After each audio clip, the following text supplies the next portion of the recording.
Honorable UN Envoy for Global Education, Mr. Gordon Brown, respected elders, and my dear brothers and sisters, Assalamu alaikum. Thank you.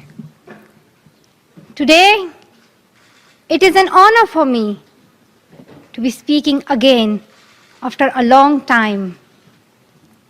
Being here with such honorable people is a great moment in my life. And it's an honor for me that today I'm wearing a shawl of Benazir Bhutto Shaheed. I don't know where to begin my speech.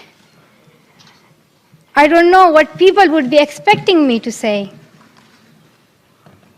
But first of all, thank you to God, for whom we all are equal.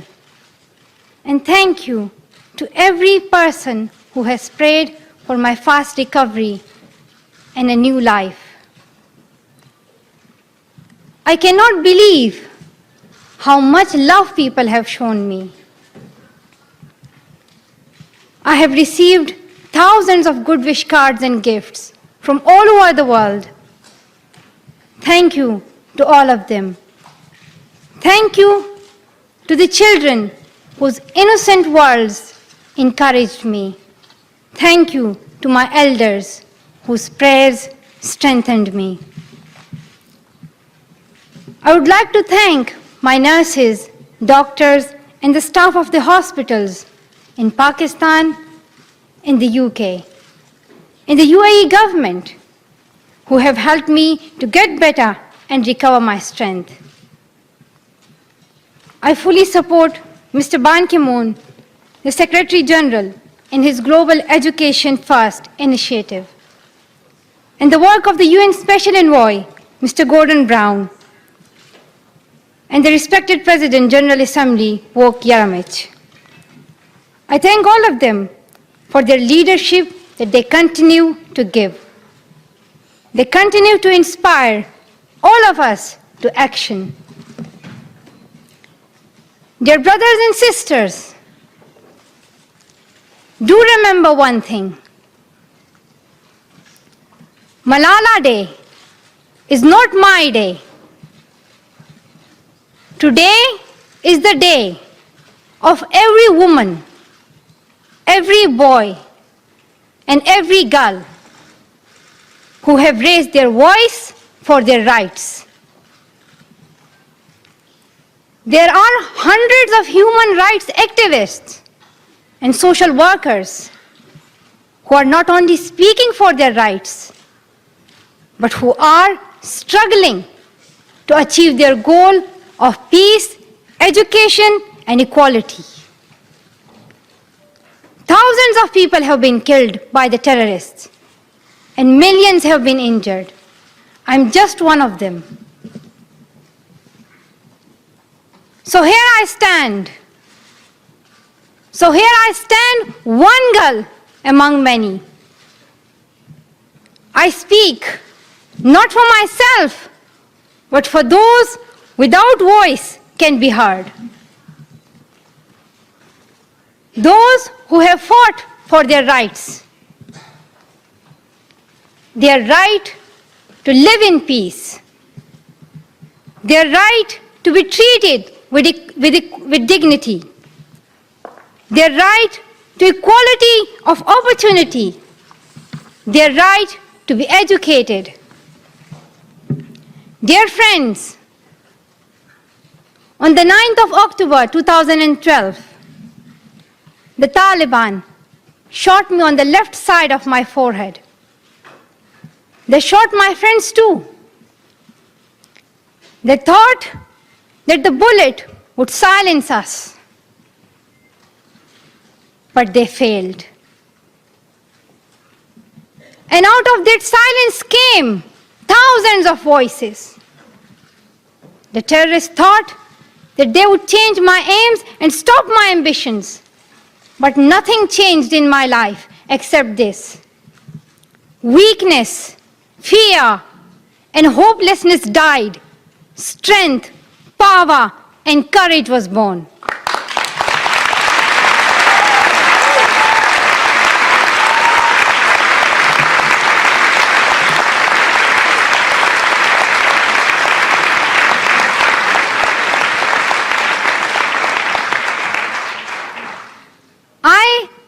same Malala. My ambitions are the same. My hopes are the same. And my dreams are the same. Dear sisters and brothers, I'm not against anyone. Neither am I here to speak in terms of personal revenge against the Taliban or any other terrorist group. I'm here to speak up for the right of education of every child.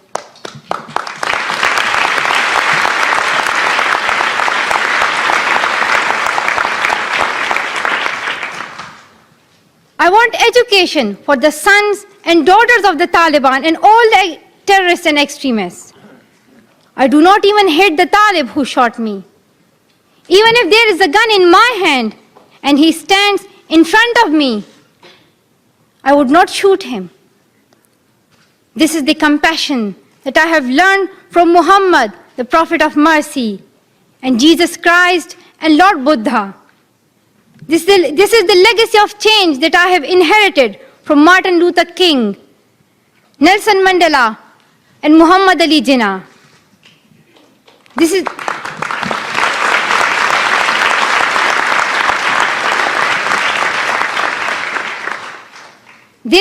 the philosophy of non-violence that I have learned from Gandhiji, Bacha Khan, and Mother Teresa. And this is the forgiveness that I have learned from my father and from my mother. And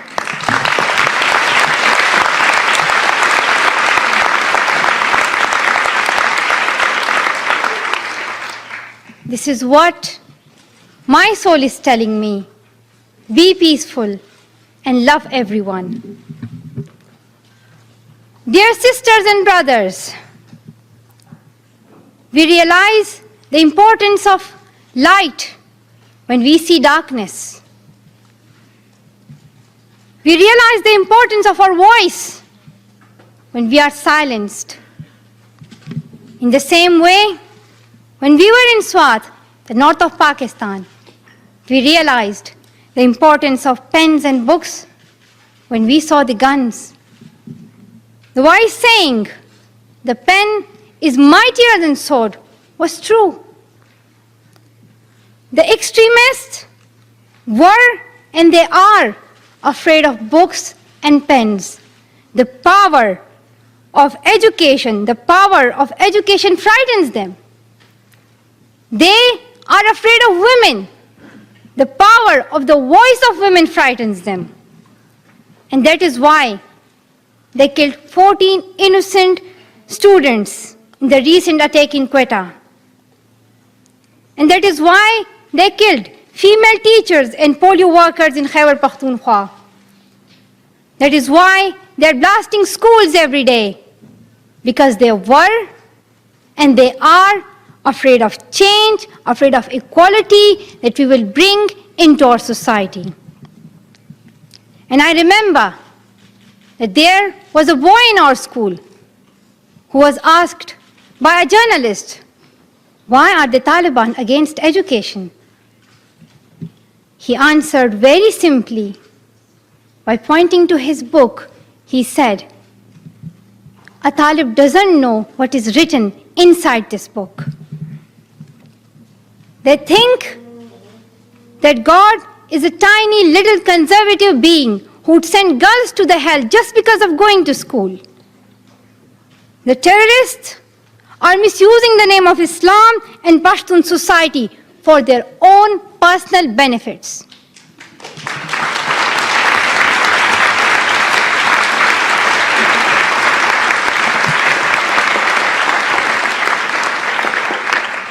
Pakistan is a peace-loving democratic country. Pashtuns want education for their daughters and sons. And Islam is a religion of peace, humanity, and brotherhood. Islam says it's not only each child's right to get education, rather it's their duty and responsibility. Honorable Secretary General, peace is necessary for education. In many parts of the world, especially Pakistan and Afghanistan, terrorism, wars, and conflicts stop children to go to their schools. We are really tired of these wars. Women and children are suffering in many ways in many parts of the world.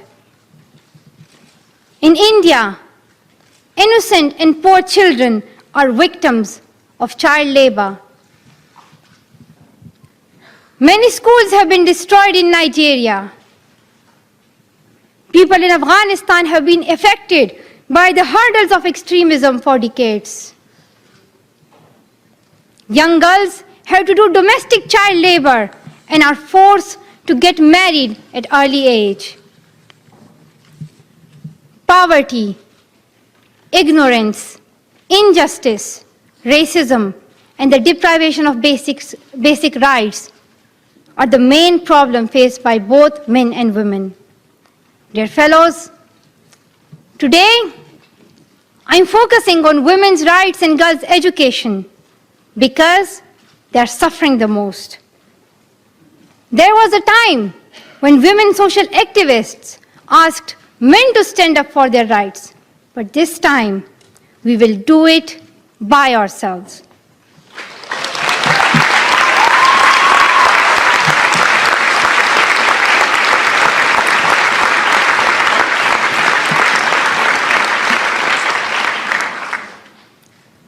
I'm not telling men to step away from speaking for women's rights. Rather, I'm focusing on women to be independent, to fight for themselves. So, dear sisters and brothers, now it's time to speak up. So today, we call upon the world leaders to change their strategic policies in favor of peace and prosperity. We call upon the world leaders that all the peace deals must protect women's and children's rights.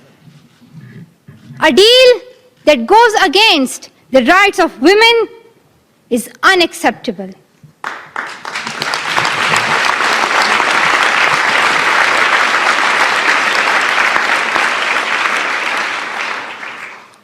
We call upon all governments to ensure free, compulsory education all over the world for every child.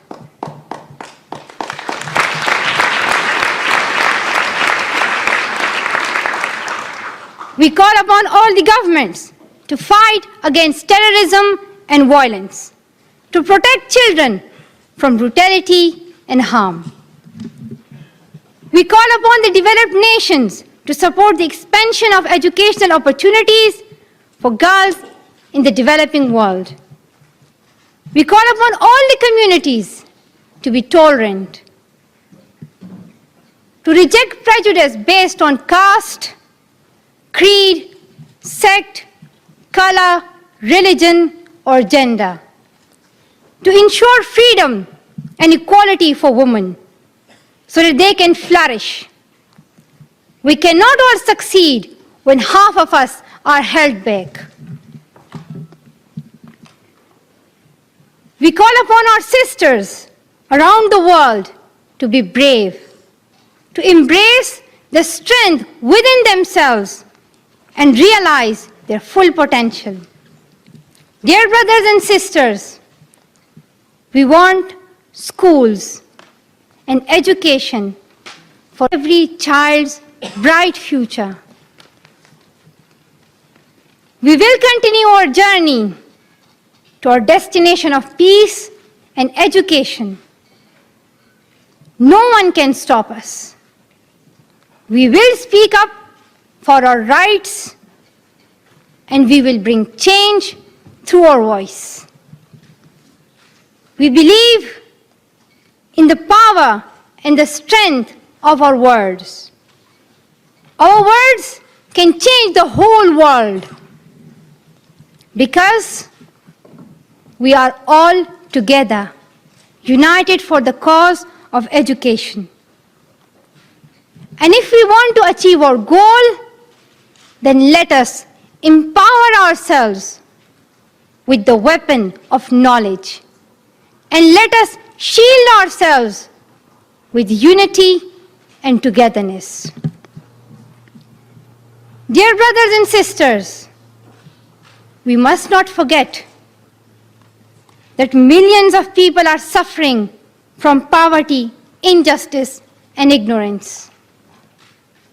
We must not forget that millions of children are out of their schools. We must not forget that our sisters and brothers are waiting for a bright, peaceful future. So let us wage a global struggle against illiteracy, poverty, and terrorism. Let us pick up our books and our pens. They are our most powerful weapons. One child, one teacher, one book, and one pen can change the world. Education is the only solution. Education first. Thank you.